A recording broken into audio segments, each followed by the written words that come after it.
I was holding his paw when he looked up at me, gasping for breath. His eyes were dull, dry, but still clinging to something, like he hadn't given up yet. That's when I realized I couldn't give up on him either. A week earlier, I didn't even know how to tell a fox from a coyote. I was just some guy trying to clear his head.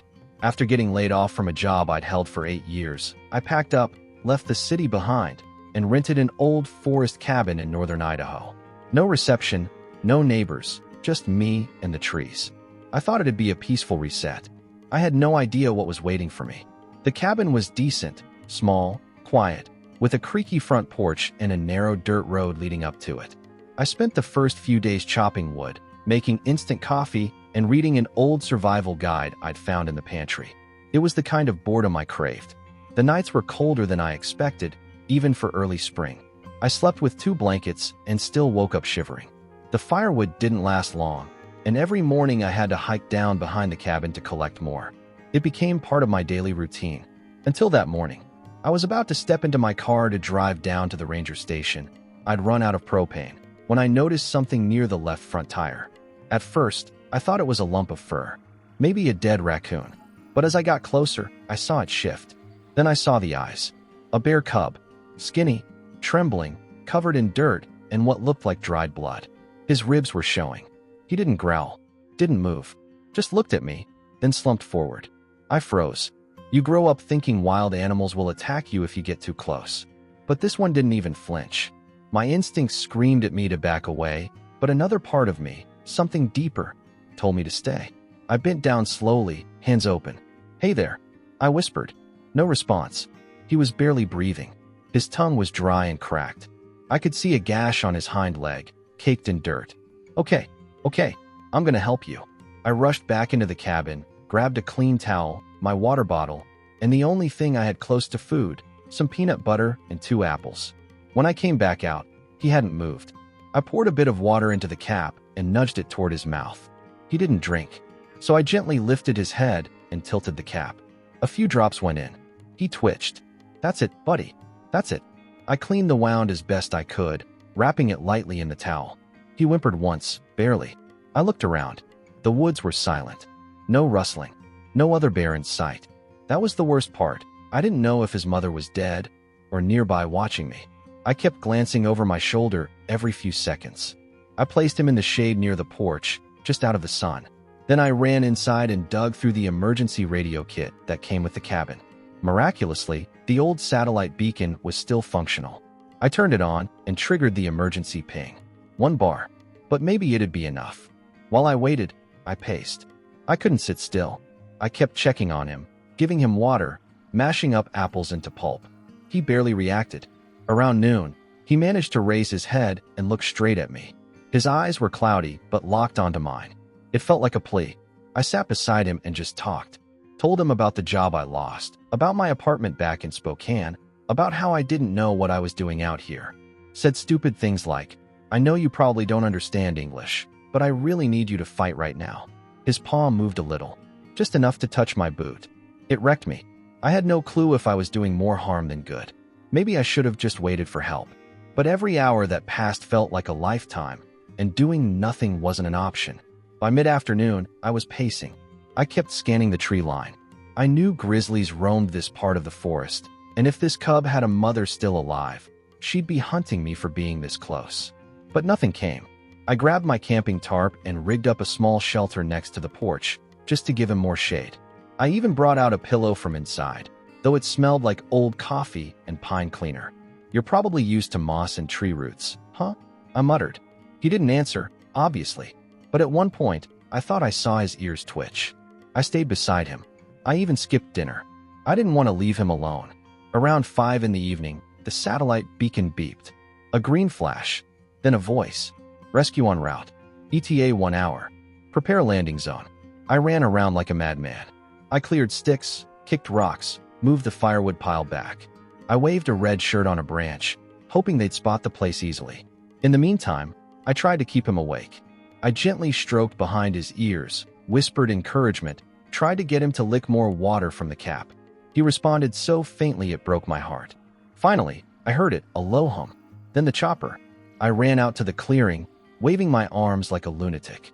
The red cross on the side was the best thing I'd ever seen. When it landed, two people jumped out. One was a medic. The other introduced herself as Linda, a local wildlife rescuer. When Linda saw the cub, she froze. "Where the hell did you find him?" she asked. "He found me," I said. They checked his vitals. Dehydrated, infected wound, extreme fatigue. Linda said he might not survive the night without meds. They didn't have the right equipment on the chopper. She looked torn. "We have to bring him in." "You coming?" "Yeah, I'm coming." We loaded the bear onto a foldable stretcher, gently, like he was made of glass. As we took off, I looked down at the dirt spot where he had first collapsed. And I couldn't shake one thought. Why me? I didn't have the answer. But I knew this. If he made it, I wasn't walking away from his story. Somewhere in that moment, something shifted inside me. I stopped thinking of the cub as just a wild animal. He wasn't a stranger anymore. He was a life I'd touched. A life that had reached out to mine when neither of us knew what the hell to do next. And I wasn't going to let him fade away in silence. I glanced across the small space inside the chopper. Linda was adjusting a saline drip she'd somehow connected to the cub. The medic beside her was checking vitals again. I asked her if they had a name for him yet. She smiled faintly. "Not yet. Want to give him one?" I thought about it. Thought about what he'd been through. How he had trusted me, a complete stranger. "Let's call him Chance," I said. "Because that's what we're giving him." Linda nodded. "That works. That really works." The rest of the ride was quiet. Just the roar of blades and the weight of everything that had just happened. I looked at Chance, his tiny body rising and falling with shallow breaths. I didn't know what would happen next, but I knew this wasn't the end. Not for him. Not for me. Somehow, the forest had chosen me to be part of something I never expected, and I wasn't going to waste it. The Wildlife Center was 2 hours south, tucked behind the foothills near Clearwater River. When we landed on a clearing beside a gravel access road, a truck was already waiting. It belonged to a field vet, tall, early 30s, clean jeans and tired eyes. He introduced himself quickly. "Alex, let's move." He barely glanced at me before helping Linda lift the stretcher into the back of the truck. I jumped in without being asked. My boots hit the truck bed hard, and I sat with my back against the side wall, knees up, holding onto the metal bar like it was the only thing keeping me steady. The cub, Chance, barely stirred. The saline drip wobbled with every bump on the gravel. I kept one hand on his paw the whole way. I didn't want him to feel alone again. Not now. Each breath he took was shallow, strained, like he had to fight for it. It was terrifying to watch. The clinic was a small outpost, built from timber and corrugated steel. Inside, it smelled like antiseptic and sawdust. There were 2 metal tables, a few kennels, and a generator that buzzed like an angry bee. The place was tidy but rough around the edges, clearly run by people who did the best with what they had. We carried Chance in, and Alex got to work. Gloves, gauze, antibiotics. Linda handed me a clipboard. "Fill out what you know. Location, time found, behavior." I barely remembered writing it. My mind was fixed on Chance. My handwriting was crooked, my hands trembling. The clipboard felt heavier than it should have. His breathing had gotten more shallow. Alex placed an oxygen mask over his snout. He cleaned the leg wound more thoroughly this time, shaving around the infected tissue. The gash was worse than we thought. It had signs of rot. Probably a bite. Maybe from another animal. "How long does he have?" I asked. Alex didn't answer right away. He kept working, his eyes locked on the wound. "If the infection spreads, hours. Maybe less." I sat down hard on a crate. It felt like all the air had left the room. My chest tightened. Linda stayed beside Alex, passing instruments, holding bandages. I saw how steady her hands were. She'd done this before. A lot. There was a rhythm to their teamwork. Sharp, efficient, quiet. The procedure took more than an hour. Finally, they stabilized him, barely. A soft blanket was laid over him, and Alex hooked up a second four. His body was small under the fabric, fragile in a way that felt unfair. "He's not out of the woods," Alex said, "but he's better off than he was this morning." We set up a small pen around him, put soft towels underneath, dimmed the lights. Linda stepped outside to call someone, probably her team. Alex sat across from me, sipping coffee from a metal thermos. "You his dad now, or something?" he asked, half joking. I chuckled once. "I don't know what I am." He nodded. "Fair enough." Then he said something that stuck with me. "Animals come to us when they've run out of options. That means they've chosen us. And that's a responsibility. We both looked at Chance, curled up under the blanket, breathing slow and shallow. I couldn't tell if he was sleeping or slipping. Linda came back in, her voice low. There's a storm rolling in. The main road might flood by morning. Alex glanced at the map pinned to the corkboard. That cuts us off from headquarters. Then we stay here, she said. At least tonight. I offered to help keep watch. Linda accepted. Alex agreed to take the first rest shift. We rotated shifts every 2 hours. The air inside grew colder. The storm was already pushing through the walls. Around midnight, Chance stirred. He whimpered softly, eyes fluttering. I knelt down. I'm here, buddy. You're safe. He blinked at me, slow and tired. His paw shifted slightly toward my hand. I held it again. It was warmer than before, and I told myself that was a good sign. That's when we heard it. Not far off, maybe 100 yards, something snapped. A branch. Heavy. Slow. Like weight shifting through underbrush. Linda and I locked eyes. Her hand went to the flare gun instinctively. Coyote? I asked. Too heavy, she whispered. We moved to the back door. Opened it just a crack. The wind pushed against it, howling like something alive. Nothing but darkness. But the air felt charged. Thick. Then we heard it again. A deep grunt. Then another snap. Something was circling. I grabbed the flashlight, flicked it on, and swept it across the trees. 2 yellow eyes reflected back. They didn't blink. Didn't move. Bear? I said. Alex had woken up and joined us. No, that's not a bear. More eyes appeared. Lower to the ground. For sets. Then 6. Wolves. They're drawn to blood, Linda said quietly. The clinic wasn't built to defend against predators. The walls were thin. No locks on the windows. The door had a latch, but nothing more. I looked around for anything solid. A board, a hammer, even nails. We turned off the lights. Stayed silent. The hum of the generator was the only sound inside. The wolves didn't come closer, yet. But they didn't leave either. We could hear them pacing, sniffing, the crunch of their paws over wet leaves. We took turns watching, eyes peeled. Linda had a flare gun. I found a crowbar by the tool bench. It was cold in my hands. Around 3 in the morning, one of them got too close. It stepped onto the gravel pad, sniffing near the rear window. Its breath fogged the glass. I fired the flashlight straight at its face. It blinked, backed up, but it didn't run. Its eyes locked on mine like it was trying to decide what I was worth. Linda didn't hesitate. She fired the flare into the sky. The blast lit up the trees in a red glow. A low growl followed. Then the scurry of retreating paws. Branches snapped. They were gone. For now, we waited until dawn. I didn't sit once. When the sun broke through, we checked the perimeter. Tracks everywhere. Some just feet from the door. The air smelled like damp fur. Alex checked on Chance. His fever had gone up. He was sweating under the fur, body twitching. We need to move him. Today, or he won't make it. The main road's gone, Linda reminded us. Flooded last night. No cell signal either. Then we take the ridge trail. It's rough, but passable by 4-wheel. I've hiked part of it. It loops back toward the canyon road. Alex hesitated. We don't have a medical rig. I looked at them both. Take my SUV. It's up at the cabin. It's got clearance. We'll make it work. We have to. Linda nodded. We pack what we need. And we go. Now. An hour later, Chance was secured in a padded crate with oxygen and fluids. We loaded up the clinic's essentials, meds, blankets, backup power. I led the way in Linda's truck while Alex rode in back with the cub. The clouds were already closing in again. The road ahead wasn't just a drive. It was a race against time. And the storm wasn't our only threat anymore. The first drops hit the windshield as we pulled out of the clinic's gravel lot. It wasn't just rain. It was the kind that made everything blur, pounding sideways, hammering the roof like fists. The storm had moved in faster than any of us expected. Linda was in the passenger seat, her eyes fixed on the map folded in her lap. Alex sat in the back with Chance, his hands steadying the oxygen tank and 4-line. The crate was wedged between camping cushions and blankets we'd stuffed around it to keep it from moving.